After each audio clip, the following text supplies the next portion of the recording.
and just click yes. Okay, thank you very much. All right, so let's start no, our thesis proper. I will be discussing yung how to think of a good topic or idea, or in your case, a food idea, food innovation idea. Okay, so hopefully, by the end of this session, we will be having a idea na kung ano ba ang gusto kong i-produce this product development and marketing research. So let me just share my screen. Ayan. Kasi from experience then, from our past na thesis then, this is actually the hardest part. Thinking of a topic really is the hardest part of doing a thesis or a research. Kasi you have to you have to like your topic. Kasi yun yung natin requirement para padali ang buong research. Again, from experience, dahil nahihirapan some of our past na entrepreneur students sa thesis dahil number one problem is always na ayaw nila yung topic or ayaw nila yung idea, which is something we want to avoid din. No? And meron din yung ibang cases na nagbabago sila ng topic kasi ayaw nila yung naunang topic.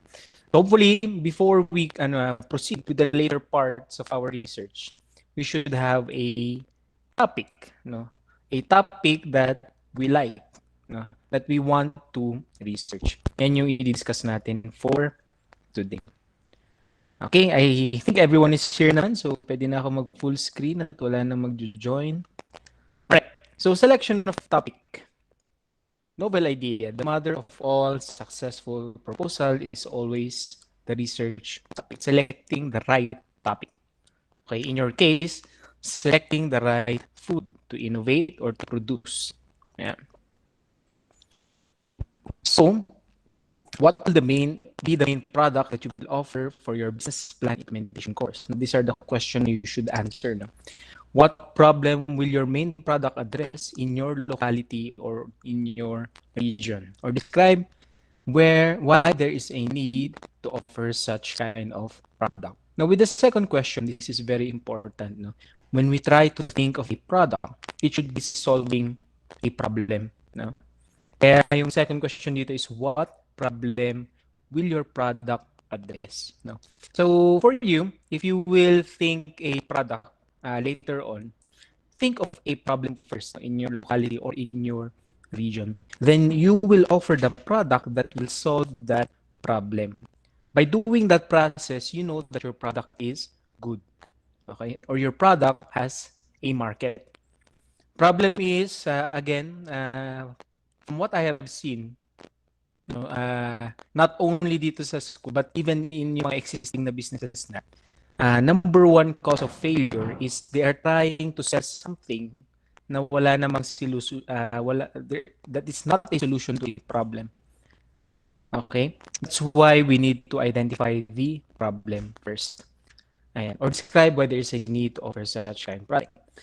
Third, seriously analyzing and answering these questions will lead you to your product development and market research product. So, it will come hand in hand itong first and second. And last is the output of this course is ideally what you will work on for your business planning. That is why we must establish the product in research. Okay? Kasi that will be the product you are going to sell once you go to business planning and business implementation. Okay? Yeah. So the topic should be of importance. Otherwise, it will not be worth the time and effort you will be required to put into the paper. Okay? If we will try to identify, kasi in thesis 1, ito yung establish natin. We are not going to do the whole research on thesis 1. Only the topic proposal. Ito yung ina-establish natin yung topic. Para hindi masayang yung time natin once we go to this to thesis 2. Kasi doon tayo mag-sensory evaluation, gagawa ng questionnaires, mag-stat, etc. Topic must be established first. No? Okay. So the topic should be of personal interest to you. Now let's go to this, itong Venn diagram. Okay?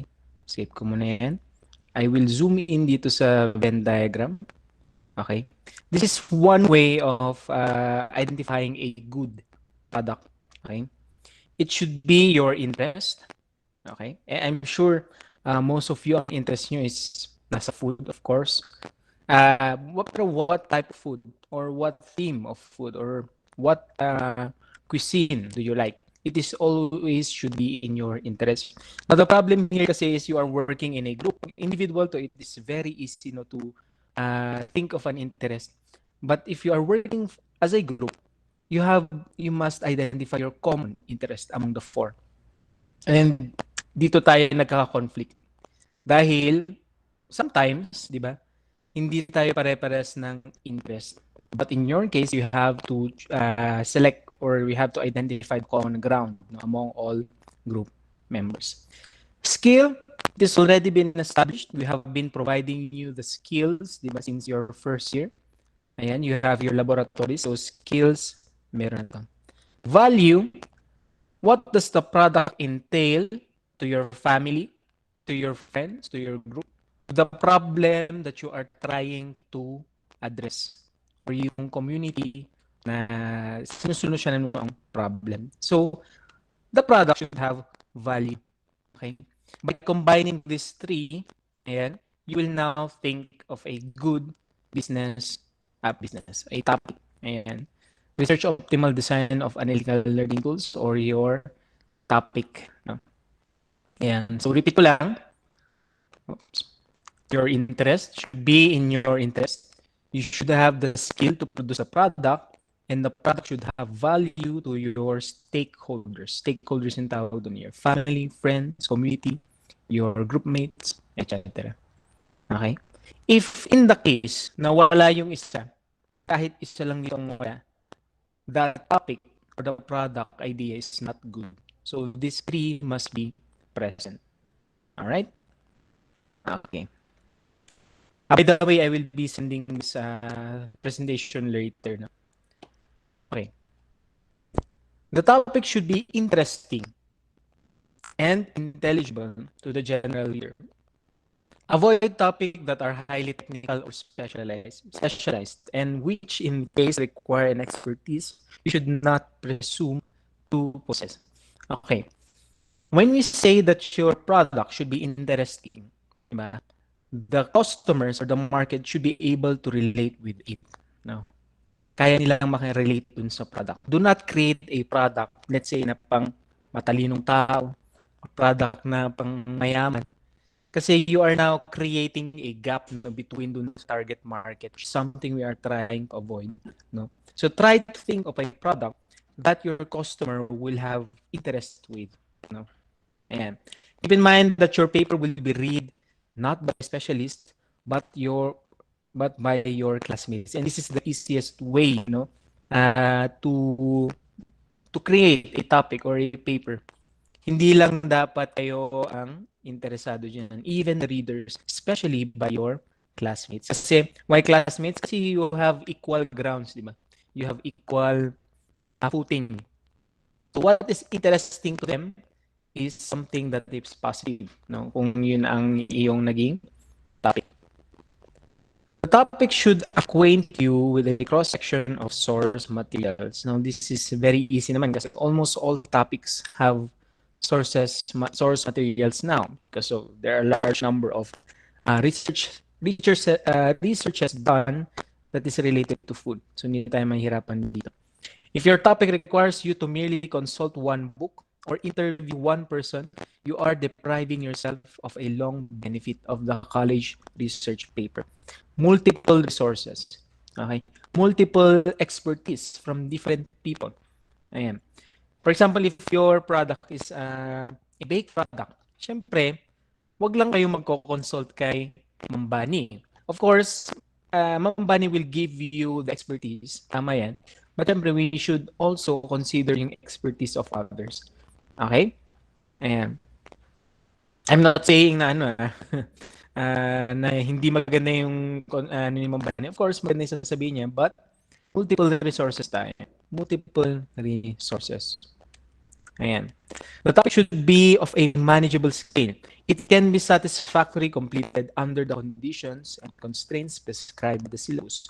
Remember that our thesis 1 will end at December. Our thesis 2 naman will end at May.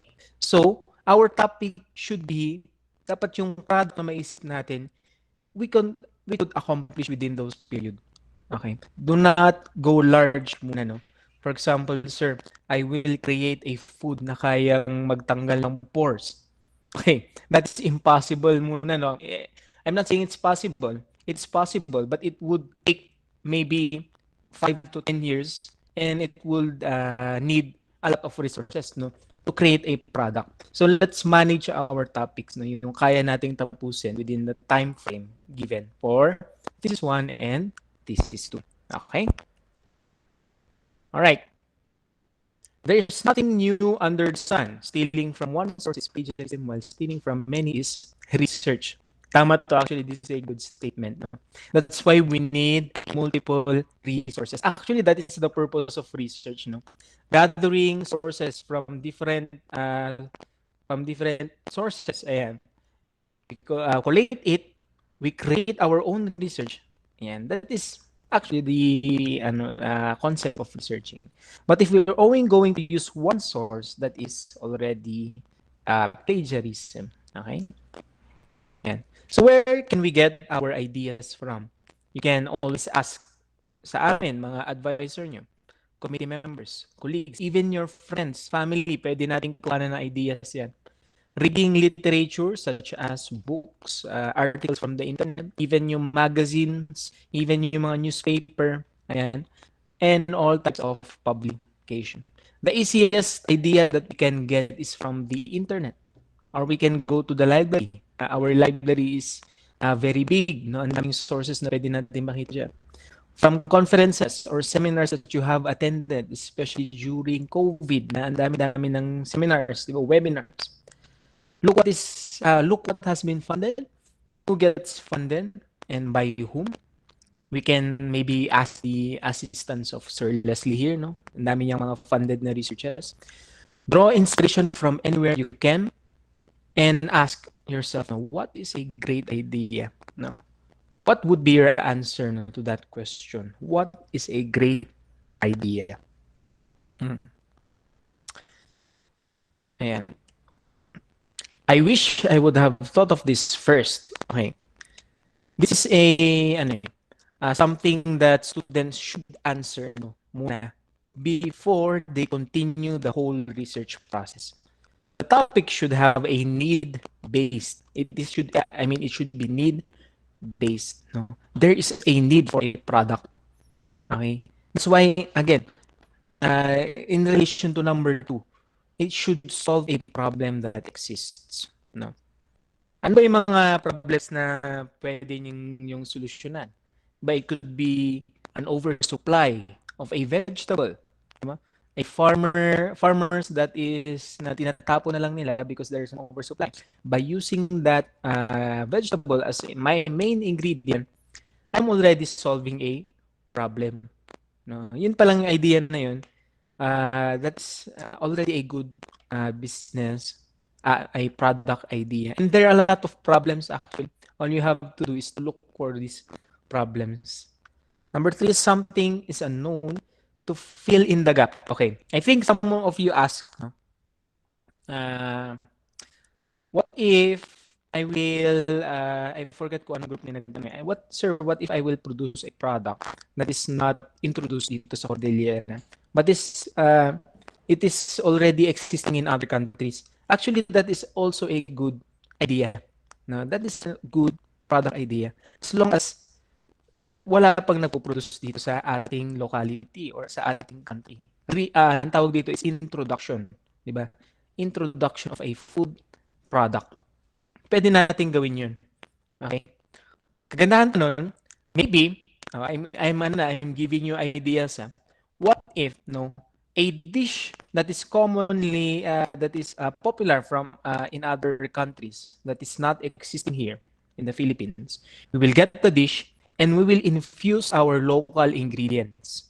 Pwede rin natin gamitin yun. That is already innovating. a product idea, mas maganda pa yon kaysa sa simply introducing the dish in our country. Okay? He did it and I will repeat it in my lab. Ayan, in relation dun sa sinabi ko kanina, other countries have already done this dish or this food. I will only introduce it to my area. Okay? That is also a good idea. Less chance of survival, innovative idea. Let's always innovate and try to think big and out of the box. Pero dadagdagan ko to, at the same time, manageable pa rin siya. Okay? Ayan. Alright. Now, this is the topic selection na gagawin rin natin. Uh, you have to do this as a group. It will really help you in choosing a topic. Let me just escape this para ma-zoom ko siya. So, we will start dito. Ayan. Okay. Let's start dito. What are the 3 things you are passionate about? Okay. And it should siyempre, it should be related to food. So, dito pa lang sa first step, I want you to find your common interests as a group. You list everything. You list all your interests, and I'm sure there will be a match among all the group members. Then, think carefully about these interests. Are there any aspects of them that fall within your assignment parameters? No? Again, it should be within our field of specialization. It should be between, it should be within, our skills. No? Yung mga na-gather nating skills during our stay dito sa BS and there should be a value to our stakeholders. If everything checks out, yan na. We have now our tentative topic. No? Ayan. So, meron pa tayo dito. Ayan. What are the requirements of your assignment? And later on, I will be giving you activities to generate ideas. Ayan. I have an idea for my topic. So, what is your potential topic? Ayan. What about this topic interests you? Ayan. And babalik to na naman tayo sa tentative topic. Ayan. It's all about asking these questions. Okay. Choosing a topic. Okay, I'll give you an activity, so make sure listen. By doing this process, I want you to think 3 topics per group. Tapos ang gagawin natin during our consultation is we will try to evaluate each topic and we will choose, we will select the best topic among choices. So yun ang gagawin niya, 3 topics or 3 product ideas that you want to do as a group. So you have to do everything again. Okay? Ayan. So again, find your common interests. Very important yan. Parameters natin is always the interest, skill, and ideas. And think of a topic. Again, I will always say this, make sure that the topic is manageable. Kasi, again, from experience, meron yung mga ang ganda-ganda ng ideas, pero it is impossible for them to produce given dun sa kanilang available resources. Okay? Ayan. 3 topics. Mamaya, i-formalize natin yung activity later on. Ayan. So what is your potential topic na pupunta na tayo dito sa, I think I should discuss this during the tawag doon, literature review. Pahapiaw lang. So this is the general idea, interest to topic. Ayan. So what is your potential topic? What about this topic interests you? Ayan. Ito example lang to ay philosophy. Ayan. Then you have now your tentative topic. Ito example lang to. Dito yung sinagot niya, gusto niya ng topic about philosophy. Tapos sabi dito, na-interest siya sa philosophy because I was really interested in a class I took on Zen in college. I know it's supposed to reduce stress, but maybe I could write about that. Tapos yung tentative topic niya is whether meditation can help college students reduce stress. But for food ideas, we are generally following the same pattern. No? Ayan. Okay? I don't know kung gustong discuss. Ito na natin to kanina eh. Problem, solution, problem. Okay, na-discuss na to. Talk to experts. Alright. These are some samples lang ngayon, no? Na priority foods as listed by um, ito yung mga priority foods natin.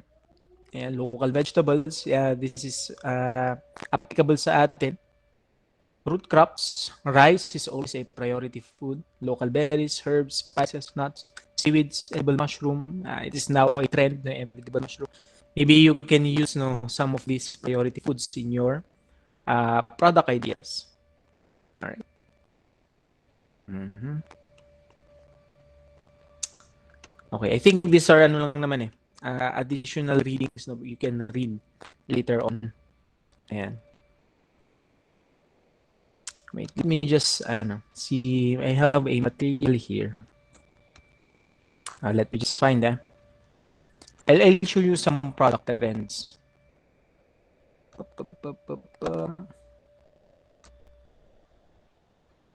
Let me just find it.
I'll share my screen again.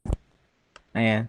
Now, to give you some ideas, no, nung sinabi ko kanina na introducing foreign dishes, we will introduce it here and we will try to use our local ingredients. No? That is already fusion. That is a good food product. No? Food product idea.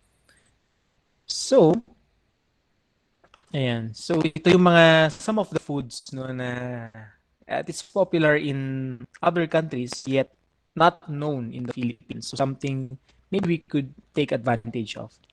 Pinikpikan, of course. Ano natin yan. Okay. Ayan. Breakfast around the world. In Netherlands, yung mga kinakain nila for breakfasts. Breakfast. Ayan. So, more on sweets. Now, let's try to analyze kung applicable ba ito sa Philippines. What do you think? For breakfast, no, we eat, ano bang usually kino-common natin? Common na kinakain natin. I think hindi papasok. Kasi they prefer yung sweets on top of bread. For Germany naman, this is now becoming a trend din, no? In other parts of urban areas in the Philippines, yung, especially in Manila, yung ganitong type of meal. Ayan, yung different slices of meat and different slices of vegetables and yung cheese. I forgot yung term dito eh. Usually they partner this with wine and I have tried yung ganitong dish. It is actually good. The problem is if yung ating mga Filipino people will accept this type of dish. Okay. Something na pwede nating i-research kung meron. Okay, for Turkey, ganito naman ang kinakain nila. Again, they are now, di ba, usually the Philippines kasi halo-halo na in other countries, they prefer na medyo na magkakahiwalay. Then they will mix mix it on their own.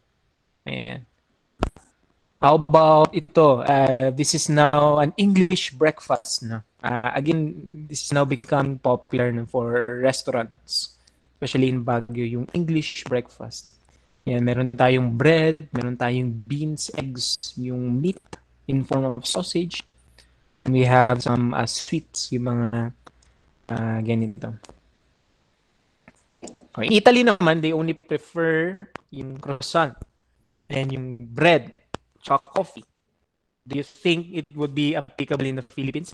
Now ito, in the past na product development, they try to innovate tong croissant. No? Croissant is a common type of baked goods sa Italy. Pero yung last group na nahandle ko, they try to infuse it with ano tawag yung Cordilleran meat na smoked meat? Ano yung term? Kiniing. Okay, Kining. yun. Kiniing. So, they infuse yung kiniing with a croissant. Ayan. Ayan. Nung trinay namin i-market, ang laki nung demand. No? Ang laki nung demand dun sa croissant niya na ay kiniing. No? Yan. Again, an example of fusion. For Poland, I guess this is already common din sa Philippines, no? Yung donuts, yung lagyan natin ng sweet, yung parang frosting. Pinuso na to ni Krispy Kreme, tsaka ni competitor ni Krispy Kreme, basta yun. Chinese products is also common na dito sa Philippines. Tulad nito yung congee, iba't ibang klase ng siomai, Shanghai. Ayan. So let's try in the Philippines. Okay, pandesal pa rin tayo. Alright. Ito, something that I see that is emerging, yung pho. Okay, yung ginagamit nila dito kasi na parang noodles is made from rice. Rice noodles. Ayan. There are also different variations na meron yung ganito, meron yung may soup. Ayan.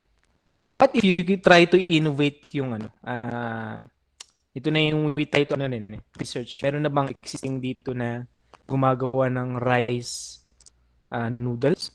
Noodles made out of rice. Something na we can research kung wala pa. Malaysia, medyo close sa Philippines.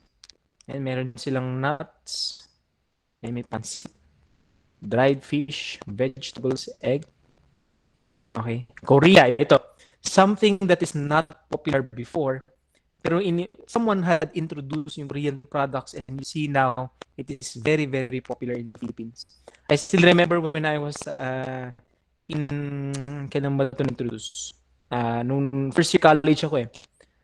The idea of eating Korean products is parang pangit. No?